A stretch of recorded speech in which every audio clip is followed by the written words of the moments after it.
Hello everyone, welcome to my YouTube channel. आज हम करेंगे क्लास 10th का chapter 5 exercise 5.2 question number 16। Question को रीड करते हैं। Determine the AP whose third term is 16 and seven term exceeds the fifth term by 12। ठीक है, तो आपने क्या है, एक एपी निकालनी है, डिटरमाइन द एपी, जिसमें इसका थर्ड टर्म जो है 16 है। थर्ड टर्म का मतलब मैंने आपको बताया था एक कम, यानी a प्लस टू डी क्या होगा आपका 16 होगा। ठीक है, आपने फिर क्या देखना है, and seven term exceeds of fifth term by 12, यानी सेवन्थ और फिफ्थ टर्म के बीच में कितना डिफरेंस है 12 का। यानी कि सेवन्थ टर्म को आप क्या लिख सकते हैं, सेवन्थ टर्म को आप लिख सकते हैं, मैंने आपको बताया था कैसे करते हैं, a प्लस एक कम यानी 60, और फिफ्थ टर्म को आप क्या लिख सकते हैं, एक कम यानी A plus 5 - 1 that is your 4d।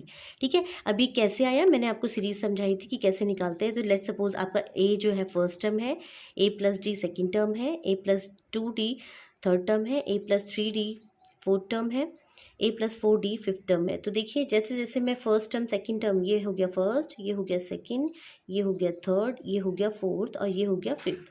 तो हम देख रहे हैं कि अगर ये सेकेंड है तो यहाँ पे 1 आ रहा है, यहाँ पे 3 है तो यहाँ पे 2 आ रहा है, यहाँ पे 4 है तो यहाँ पे 3 आ रहा है, यहाँ पे 5 है तो यहाँ पे 4 आ रहा है। यानी अगर मैं जिस टर्म की बात कर रही हूँ उसमें से एक टर्म जो है डी का कोफिशिएंट आ रहा है। इसका मीन्स ये है, 7 टर्म की बात मैं करूँगी तो मैं डी का कोफिशिएंट एक कम आएगा, दैट इज़ या 60।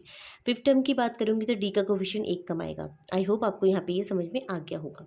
ठीक है, अब देखिए, अब क्वेश्चन में बोल रहा है कि इन दोनों का जो डिफरेंस है वो कितना है, 12। देखिए सेवन्थ टर्म जो है वो फिफ्थ टर्म से कितना ज़्यादा है, 12 है। यानी कि आप ये भी बोल सकते हो कि सेवन्थ और फिफ्थ टर्म के बीच में 12 का डिफरेंस है। तो अकॉर्डिंग टू द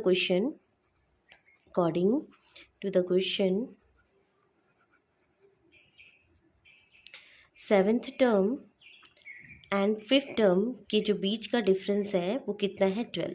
और सेवन टर्म हमने कितना निकाला है, a प्लस 6d निकाला है, माइनस फिफ्थ टर्म है आपके पास a plus 4d is equal to 12। इसको सॉल्व करते हैं, a plus 6d minus open करते हैं, साइन अंदर के चेंज हो जाएंगे। ठीक है, प्लस जो है माइनस में हो जाएगा, a से a कैंसिल, आपके पास 2d आ जाएगा, 2d इज इक्वल टू 12 आ जाएगा, and d is equal to 6 आ जाएगा।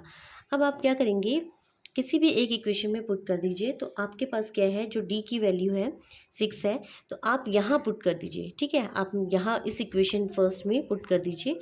तो a plus 2d is equal to 16, a आपका निकल जाएगा 16 माइनस 2d, d आपने अभी निकाला है 2 into 6, 16 minus 12 that is your 4। ठीक है, तो determine the A P whose third term is 16 and seventh term exceeds the fifth term by 12। ठीक है, तो आपने एक ऐसी एपी निकालनी है जिसका जो थर्ड टर्म है 16। तो देखिए, अगर मैं फर्स्ट टर्म को a मान रही हूँ, सेकंड टर्म को a प्लस डी मान रही हूँ, a plus 2d third term को मान रही हूँ, तो देखो a आपका 4 आ गया, 4 में आप d ऐड कर दीजिए तो क्या आ जाएगा, 10 आ जाएगा। ठीक है, a आपका 4 प्लस 2 इंटू 6 मीन्स आपका हो गया 12, 4 प्लस 12 आपका 16 हो गया। ठीक है, तो क्वेश्चन में यही बोल रहा है कि जो थर्ड टर्म होगा वो क्या होगा, 16 होगा। तो देखिए हमने AP निकाल ली है, जिसका जो थर्ड टर्म है, this is your third term जो है वो क्या हो गया, 16 हो गया। ठीक है, आई होप आपको जो क्वेश्चन है और ये जो कॉन्सेप्ट है समझ में आया होगा। Thanks for watching.